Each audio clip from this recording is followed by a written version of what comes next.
आपने Pablo Escobar का नाम तो सुना ही होगा। दक्षिण अमेरिका महाद्वीप के उत्तर में एक देश है कोलंबिया। एस्कोबार वहाँ के ड्रग्स बिजनेस का राजा था।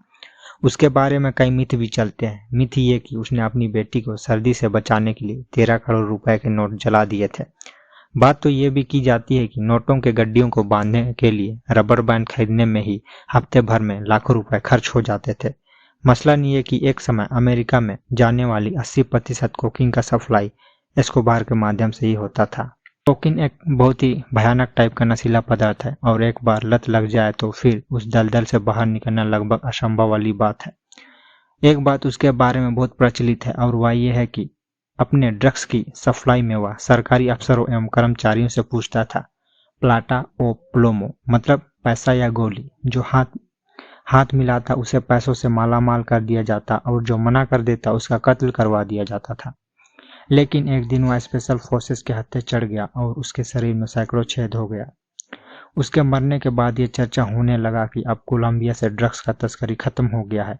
लेकिन एक गोरीला लड़का उसके इस ड्रग्स तस्करी विरासत को संभालने के लिए तैयार था। इसने हैवानियत के मामले में एस्कोबार को भी बौना कर दिया, जिसे 3 देशों की पुलिस ने मिलकर तलाशा। करोड़ों के इनाम भी घोषित हुए। उसे पकड़ने में 7 साल का समय लगा, जिसे पकड़ने के बाद खुद तत्कालिक राष्ट्रपति को ऐलान करना पड़ा।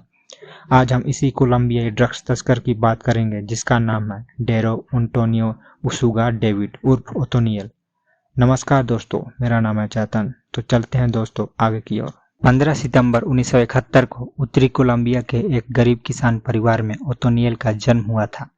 समय के साथ वह बड़ा हो रहा था तो साथ ही आसपास के इलाकों में लेफ्ट विंग के कई गोरिल्ला संगठन पनप रहे थे। इनमें से एक था पॉपुलर लिबरेशन आर्मी। जब ओतोनियल लगभग 18 वर्ष का हुआ तो उसने पॉपुलर लिबरेशन आर्मी को ज्वाइन कर लिया। लेकिन उस समय पॉपुलर लिबरेशन आर्मी ही अकेला नहीं था। इसके अलावा कई ऐसे गोरिल्ला लड़ाका संगठन था। उनमें से एक था revolutionary armed forces of Colombia. समय के साथ revolutionary armed forces of Colombia ने पॉपुलर लिबरेशन आर्मी को पीछे पछाड़ दिया और 1991 तक आते आते पॉपुलर लिबरेशन आर्मी अलग थलग पड़ गया। कुछ बहुत इस संगठन के बच्चे सदस्यों को revolutionary armed forces of Colombia के सदस्यों ने ढूंढ ढूंढ कर मारना चालू कर दिया। लेकिन ध्यान देने वाली बात यह है कि ओतोनियल भी तो पॉपुलर लिबरेशन आर्मी का सदस्य था, तो फिर वह बचा कैसे? जवाब यह है कि वह था चालाक। उसने हालात को देखते हुए अपने भाई के साथ पार्टी बदल ली। वह रिवोल्यूशनरी आर्म्ड फोर्सेस को ज्वाइन कर लिया। लेकिन ओतोनियल का revolutionary armed forces of Colombia के साथ भी रिश्ता अच्छा नहीं रहा और साल 1995 में जब कोलंबिया के सेना ने राइट विंग के लड़ाकों की मदद से revolutionary armed forces of Colombia को मिटाने का अभियान चलाया तो ओतोनियल ने फिर से साइड बदल ली। अब वह united self defence forces of Colombia का सदस्य बन गया। United self defence forces of Colombia का दावा था कि हमारे लड़ाके सेल्फ डिफेंस में हथियार उठाए हैं, लेकिन सच्चाई तो कुछ और ही था। दरअसल ये ग्रुप भी यानी united self defence forces of Colombia भी ड्रग्स की तस्करी, जमींदारों, नेताओं और मंत्रियों के इशारों पर किडनैपिंग और हत्याएं भी करता था। United self defence forces of Colombia में पैसों का देखरेख का काम डॉन मारियो करता था। ओतोनियल और उसका भाई इसी डॉन मारियो के अंडर काम करते थे। साल 2003 में united self defence forces of Colombia ने सरकार के साथ समझौता किया। इस समझौते में united self defence forces of Colombia के लड़ाकों ने हथियार डाल दिए।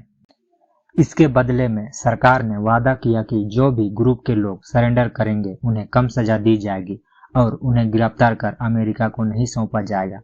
लेकिन साल 2006 में 3 वर्ष के अंदर सरकार वादे से मुकर गई। उल्टा उन्होंने united self defence forces of Colombia के टॉप लीडर को गिरफ्तार करने का ऑर्डर दिया। इससे united self defence forces of Colombia के लोग नाराज हो गए और कई लोग फिर से हथियार उठा लिए और एक नए गुट का निर्माण किया और उसे नाम दिया गया ओरावेनोस। इसे गल्फ कार्टेल के नाम से भी जाना जाता है। डॉन मारियो इसका सरगना बना। ओतोनियल और उसका भाई जियोवानी गैंग में दूसरे नंबर के नेता बने। साल 2009 में डॉन मारियो गिरफ्तार हो गया। इसके बाद गल्फ कार्टेल की पूरी जिम्मेवारी उन दोनों भाइयों के कंधों पर आ गई। कुछ वर्षों तक ग्रुप चलता रहा। फिर साल 2012 में एक घटना हुई। ओतोनियल के भाई जियोवानी के महल में न्यू ईयर की पार्टी चल रही थी। पुलिस को खुफिया जानकारी मिली। पुलिस ने पूरी ताकत से उस महल की घेराबंदी की। हेलीकॉप्टर का इस्तेमाल भी घेराबंदी करने में ली गई। इस मिशन में पुलिस ओतोनियल और उसके भाई को गिरफ्तार करने के लिए आई थी, लेकिन पुलिस को देख उन लोगों ने गोलियां चलाना शुरू कर दिया। पुलिस ने भी जवाबी कार्रवाई में गोलियां चलाई और इसी जवाबी कार्रवाई में ओतोनियल का भाई जियोवानी मारा गया, लेकिन ओतोनियल हाथ नहीं आया। पुलिस ने पूरा सर्च किया, लेकिन ओतोनियल मानो गायब सा हो गया। कुछ दिनों तक वह छुपा रहा, लेकिन उसके मन में बदले की आग सुलग रही थी। वह अपने भाई की मृत्यु का बदला लेना चाहता था। उसने पूरे इलाके में हिंसा फैला दिया, कई पुलिस वालों और आम नागरिकों को मार डाला। वह अपना खौफ पूरे इलाके में फैलाना चाहता था। जब यह हिंसा बहुत बढ़ गई तो सरकार ने एक ऑपरेशन लॉन्च किया जिसका नाम था आगामी डॉन। यह ऑपरेशन कोलंबिया के इतिहास का सबसे बड़ा मैन हंट माना जाता है। पाब्लो एस्कोबार को पकड़ने के लिए 500 पुलिस वाले लगाए गए थे। वहीं ओतोनियल के लिए 1200 पुलिस वालों को लगाया गया। मिलिट्री वाले अलग से सपोर्ट के लिए लगाए गए थे, लेकिन इन तमाम कोशिशों के बावजूद ओतोनियल नहीं पकड़ा जा सका। क्यों नहीं पकड़ पा रहे थे? क्या उसके छिपने का तरीका अलग था? जी हाँ, वह कभी अपने घर में नहीं सोता था। वह जिस इलाके में रहता था वहाँ के किसानों को अपने घर पर ओतोनियल के लिए अलग से कमरा बनाना होता था। वह किसी भी इलेक्ट्रॉनिक गैजेट जैसे mobile, walkie talkie, radio, satellite phone, इन सब का इस्तेमाल नहीं करता था।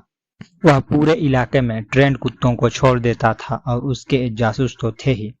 इन वजहों से ऑपरेशन आगामी डॉन बुरी तरह से फेल हो गया था। इससे सरकार की काफी बदनामी भी हुई थी। फिर मार्च 2015 में ओतोनियल को पकड़ने का मिशन दोबारा शुरू हुआ। सरकार ने इस बार इनाम की राशि भी दोगुनी कर दी थी। अमेरिका ने तो पहले ही एक भारी भरकम राशि यानी कि 37 करोड़ रुपए का इनाम घोषित कर रखा था। उस समय के कोलंबिया के राष्ट्रपति ने कोलंबियाई पुलिस को यह साफ साफ ऑर्डर दे दिया था कि जब तक ओतोनियल पकड़ा नहीं जाता तब तक अपना शकल न दिखाना। 7 साल तक खोजबीन के बाद 23 अक्टूबर 2021 को आखिरकार पुलिस को सफलता मिली और ओतोनियल पकड़ा गया। इस ऑपरेशन में अमेरिका और ब्रिटेन की खुफिया एजेंसी ने भी साथ दी थी। तब जाके ओतोनियल पकड़ा गया था। जैसे ही वह पकड़ा गया, अमेरिका ने ओतोनियल की मांग की, क्योंकि अमेरिका में ओतोनियल पर सैकड़ों टन कोकीन की तस्करी करने, पुलिस वालों की हत्या करने और छोटे बच्चों को अपने अपराध में शामिल करने का अपराध है। उस पर निम्न आरोप है: हत्या, बलात्कार, ड्रग्स, हथियारों का तस्कर और जमीन हथियाने का आरोप। उस पर आरोप है कि वह जिस गरीब किसान के घर पर ठहरता था वह वहां के बच्चियों का बलात्कार करता था। उस पर 500 से भी अधिक महिलाओं और बच्चियों का बलात्कार करने का आरोप है। उसके गिरफ्तार होने से पहले अक्टूबर 2021 की शुरुआत में कोलंबियाई खुफिया अधिकारियों ने पनामा सीमा के पास उत्तर पश्चिम कोलंबिया के उरावा क्षेत्र में ओतोनियल के संभावित ठिकानों की पहचान की। इसके ठिकानों का पता इस वजह से लगा कि कुछ कार्टेल सदस्यों की ट्रैकिंग की गई थी जो ओतोनियल की किडनी की बीमारी के इलाज के लिए एक विशेष प्रकार की दवा लेकर आ रहे थे। अंत में जब वह पकड़ा गया तो स्पेशल फोर्सेस से कहा कि आखिरकार तुम लोगों ने मुझे हरा ही दिया। तो दोस्तों, यह था आज का वीडियो। अगर आप लोगों को यह वीडियो अच्छा लगा है तो लाइक जरूर करें।